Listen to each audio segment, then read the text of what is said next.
asparagus would indicate they're raiding someone's garden.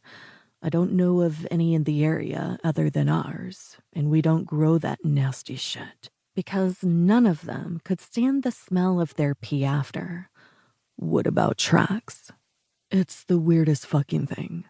Darian shook his head. Whoever pissed somehow covered their tracks into the patch and out, which meant the marking was a message.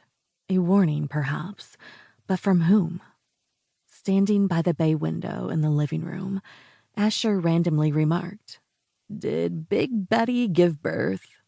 Big Betty being the name for their diesel Ford truck, painted a bright cherry red with one fat white stripe slashed horizontally across its middle. What the fuck are you talking about? Amarok glanced out the window. A modern hybrid car was parked in his driveway. It was a small two-door, the same hue as his work truck, and so silent he had not heard it pulling up the road to the house.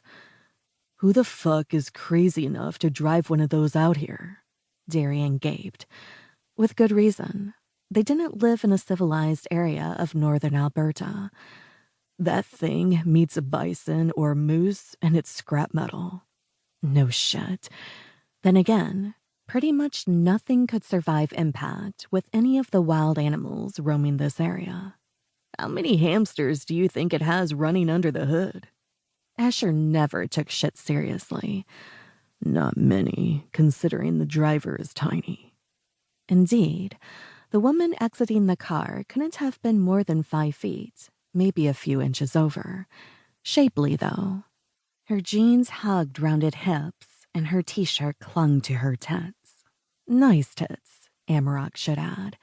He'd know. At 33, he'd stared at his fair share. Bitten and licked more than a few, too. Anyone know who she is? Darian asked. They didn't get visitors often at the ranch. Lonely country road in the middle of fucking nowhere. Just the way they liked it. 40 minutes from the nearest town. If you could call Fort Mackay a town. Since oil went bust in Alberta, shattering the economy in the north, there were more shuttered businesses than open. She's cute. Asher finger-combed his hair. She's a stranger, grumbled Amarok. She carried a binder, leading Darian to say, Think she's one of them Jehovah's. Oh, hell yeah. I'll take care of her. Asher's expression brightened. He began tugging at his shirt. His idea of dealing with religious door knockers was to strip naked and ask them if they wanted to commune with him in nature. Amarok, who his friends called Rock, had thought them done with pushy evangelists and others. What part about no soliciting did they not grasp? He lived in the middle of nowhere. It was ridiculous. I'll handle this, he stated, as the petite woman climbed the steps to the sprawling ranch house. Originally owned by his uncle, Rock had inherited the place as the only remaining family. Rock flung open the door before she could knock and almost slammed it shut as her scent hit him like a slug to the gut. Mine.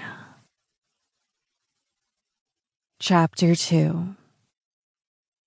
Such a nice sunny morning. Meadow got to see it in all its glory on the drive to White Wolf Ranch, a gorgeous place set in the woods. The air was fragrant the moment she stepped out of her car.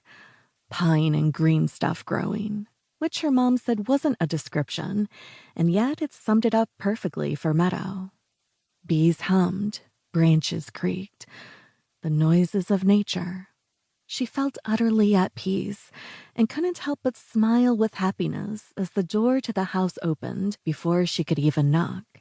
Startled, she clung tight to her binder and chirped. Hi, how are you? Me? I'm feeling pretty darn good. This place is absolutely marvelous. What do you want? Snarled a beautiful man with eyes the most stunning color of amber, which she saw only because she craned.